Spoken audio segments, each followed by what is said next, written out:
El Salvador fica do outro lado do mundo em relação à Alemanha. Os países têm culturas bem diferentes, e em 1941 a maioria dos alemães nunca tinha ouvido falar de El Salvador. Enquanto os nazistas avançavam pela Europa, milhares de judeus tornaram-se cidadãos de um país pouco conhecido por eles.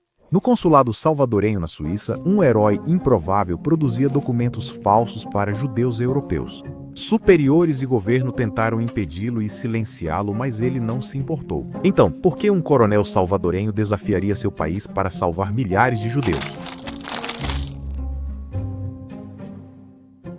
José Arturo Castellanos Contreras era um militar dedicado. Assim como o pai, foi oficial de carreira do exército salvadorenho e protegeu o governo autoritário. Mas, apesar de sua formação, Contreras era sensível. Ele sabia que vivia em uma sociedade desigual, onde mulheres e povos indígenas eram tratados como cidadãos de segunda classe e os pobres mal conseguiam alimentar suas famílias. Então ele passou a cobrar do governo fascista mais ações em favor dos cidadãos oprimidos.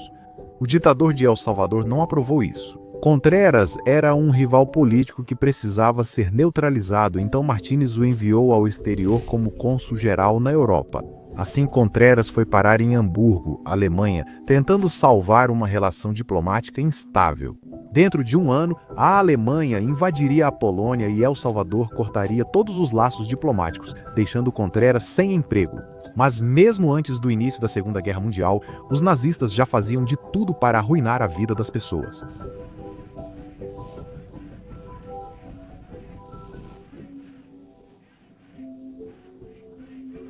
Contreras ficou indignado ao saber que judeus alemães perderam a cidadania, profissões e foram expulsos das escolas. Esse nojo se transformou em horror durante a Noite dos Cristais, quando cidadãos alemães tomaram as ruas, incendiaram sinagogas, destruíram vitrines e casas de judeus e agrediram qualquer judeu que encontrassem.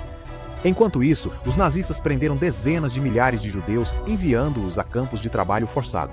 Contreras havia sido enviado para fora de El Salvador por causa de seu incômodo compromisso com a justiça social. Agora ele saiu da frigideira para o fogo, vendo nazistas colocarem judeus em trens para trabalho escravo.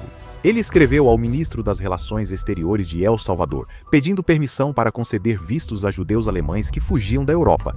Mas o ministro recusou seu pedido e o transferiu para a Suíça, esperando silenciá-lo. Ele colocou Contreras em rota de colisão com toda a força da máquina de guerra nazista. Em 1942, Contreras encontrou um velho conhecido em Genebra. Ao se conhecerem, Georg Mandel já era um empresário bem-sucedido. Agora, ele era só mais um judeu que fugira de casa em busca de refúgio na Suíça. Ele chegou em segurança, mas não conseguia descansar, pois seus amigos e familiares em Bucareste estavam em perigo. Desesperado, ele implorou ajuda a Contreras, diplomata.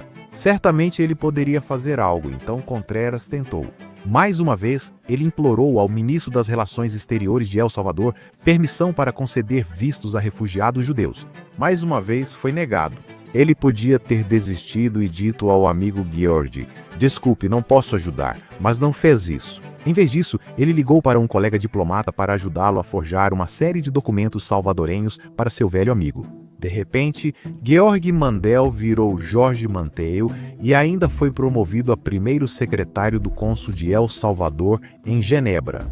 Era um cargo falso, mas servia como proteção extra para Mandel, ou Montel. Chegou na hora certa, pois a Gestapo perseguia Mandel.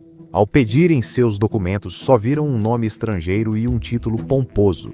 Então, mesmo que Mandel não falasse uma palavra de espanhol, a Gestapo o deixou ir. Contreras tinha acabado de salvar uma família inteira de ser enviada para Auschwitz. Esse foi o momento em que Contreras e Mandel perceberam que poderiam salvar outros judeus. Tudo o que precisavam eram papéis salvadorenhos. Os dois entraram em ação, produzindo secretamente passaportes e vistos salvadorenhos falsos para judeus europeus. Milhares de judeus na Europa Central viraram cidadãos salvadorenhos, mesmo sem jamais terem ido ao pequeno país da América Central. A situação dos judeus na Europa piorava. O gueto de Varsóvia foi destruído. A solução final estava em sua fase mais mortal, e judeus de toda a Europa buscavam desesperadamente uma saída. Alguns estavam pagando somas enormes por vistos latino-americanos, arriscando suas vidas e todas as suas economias para conseguir um visto no mercado negro. Mas Contreras e Mandel cobravam quase nada, mesmo precisando pagar os datilógrafos que produziam passaportes sem parar, dia e noite. A maioria desses fundos vinha do próprio Contreras.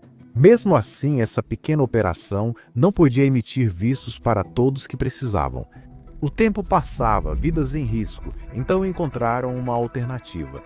Secretamente, os dois homens começaram a distribuir mais de 13 mil certificados de nacionalidade em branco já assinados, cada um podendo cobrir uma família inteira. Os documentos assinados por Mandel e carimbados por outros consulados em Genebra eram levados por uma rede de mensageiros até judeus em toda a Europa. Os destinatários inseriam seus dados e fotos nos certificados, economizando tempo. Com esses documentos, os judeus tinham direito à proteção da Cruz Vermelha Internacional, que resguardava cidadãos de países neutros. Com os certificados, esses judeus buscavam Contreras, que os ajudava a achar refúgio em casas seguras internacionais. Enquanto isso, ele usava sua autoridade diplomática para convencer autoridades suíças e húngaras da legitimidade dos documentos. O blefe funcionou. Ao longo de 2 anos, Contreras e Mandel conseguiram salvar entre 30 mil e 50 mil judeus dos campos de extermínio. Em novembro de 1944, o ministro das Relações Exteriores de El Salvador legalizou todos os documentos emitidos por Contreras e Mandel. Por fim, Contreras respirou aliviado e não comentou suas ações na guerra.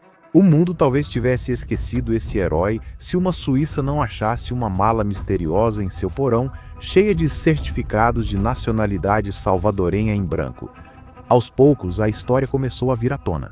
Ela chegou ao conhecimento do escritor judeu-americano Leon Juris, que localizou Contreras para entrevistá-lo. Ele já tinha 82 anos e apenas um avô salvadorenho desconhecido, mas aceitou conversar com Juris. Em rara entrevista, ele revelou ao escritor como Mandel o procurou, pediu ajuda ao governo e arcou quase sozinho com os custos.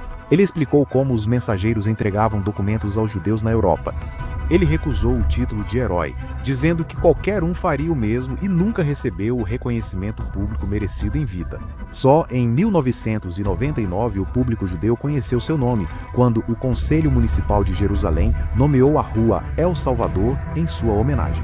No início dos anos 2000, a comunidade judaica de El Salvador e a família Contreras enviaram provas ao Yad Vashem, que o reconheceu como justo entre as nações. Contreras não falava de seu heroísmo entre as nações, mas seus descendentes se orgulham e divulgam.